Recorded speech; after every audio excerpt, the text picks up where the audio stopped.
Hello, Frontline. It's Mark Jaffrey. Felicity and I living here in Egypt, and the winter has set in here in Egypt. It's a dull, little bit cold, windy, cloudy, dusty day.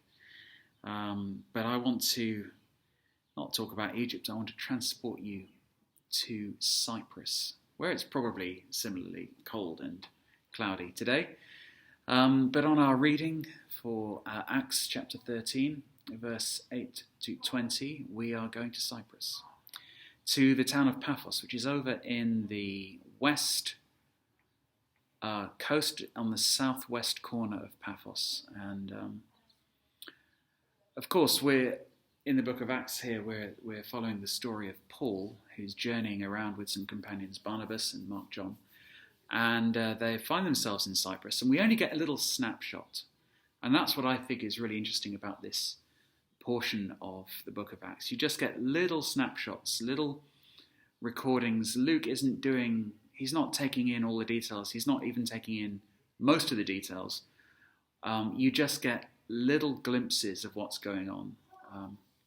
And here we get a glimpse of an encounter between Paul and a guy who, in the last reading, was called Bar Jesus, but in this section we also find his name is also Elymas.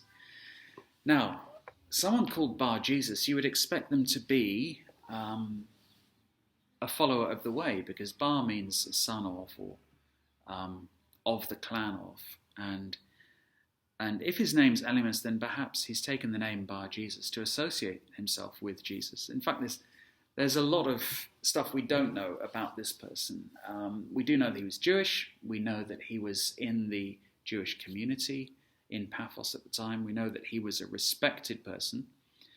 But his motives are a mystery, because he's described in many different ways, but as a sorcerer, as a wizard, as a wise man, a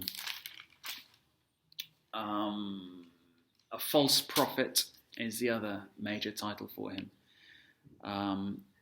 But he's also got himself into the court of the Roman leaders and the proconsul, who is the other character here. His name is Sergius Paulus, and the proconsul is quite taken with this guy. And the proconsul is described as being a wise man and an intelligent and sensible man. So this guy, Bar Jesus or Elymas, must have also been very clever. And the problem is he's not speaking the truth. And he's causing Sergius Paulus to... he's causing him to not connect with the way, to not connect with the true message of Jesus.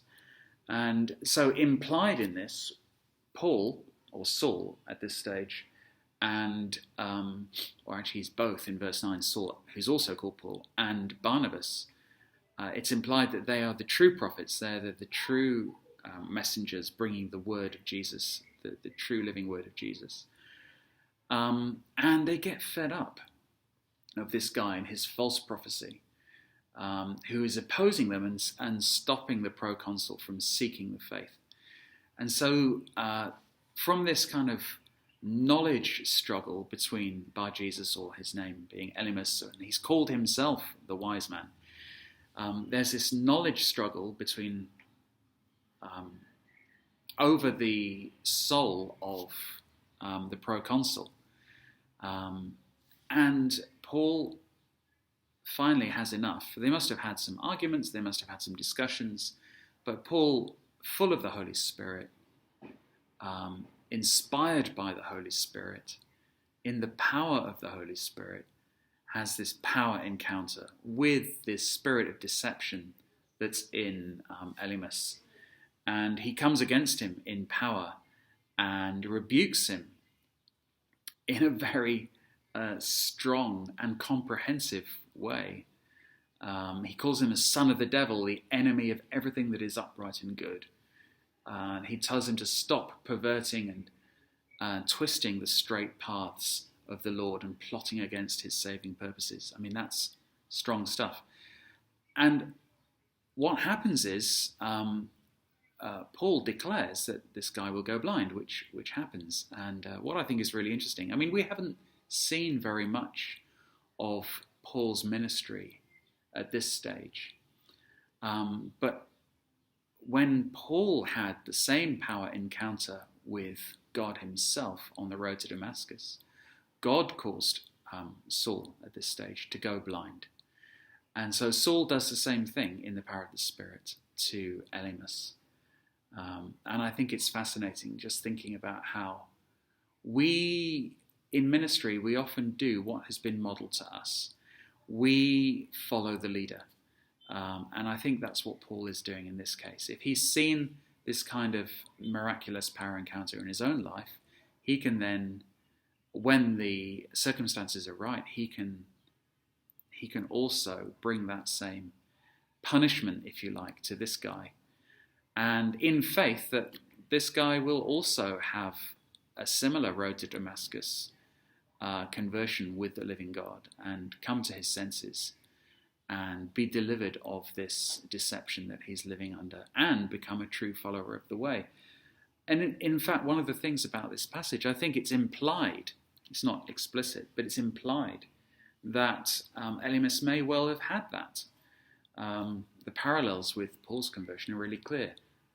They were both opponents of the way of God. They were both confronted with a word of power and truth from the Lord. They were both rendered blind for a short time, and they were both, it says, led by the hand. So perhaps Elymas also after this had a similar eye-opening experience, and he decided to trust Jesus fully. We don't know. What we do know is that the proconsul did. He was amazed by what had happened.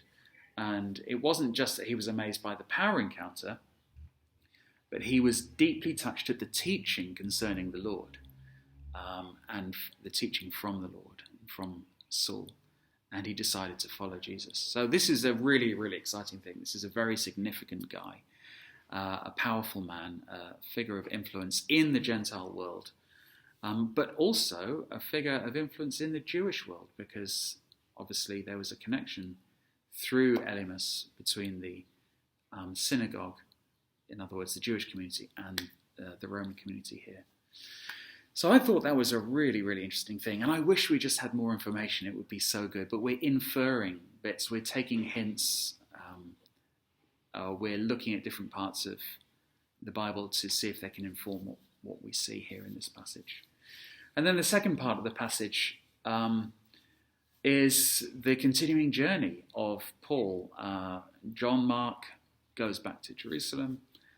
Paul and Barnabas carry on. They go through a couple of different places, and then they arrive at Antioch, which is in Turkey. And they go to the synagogue and they sit down.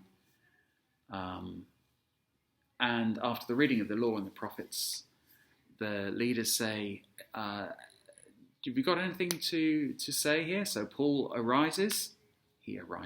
Paul stands up and starts to preach a sermon. We just get in today's reading, it's just the first little section of the sermon.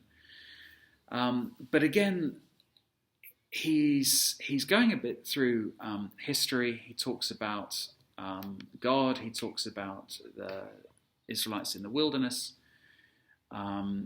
He talks about the judges, and then coming up to Samuel. So a little section of the history of the people of Israel.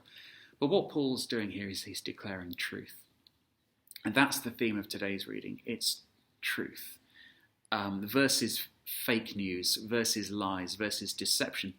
It's a timely reminder, looking at the news today of everything that's going on, particularly in the USA and even in the UK, of the importance of having credible sources, the importance of having a true witness, the importance of knowing what is true and what is trustworthy and what is false.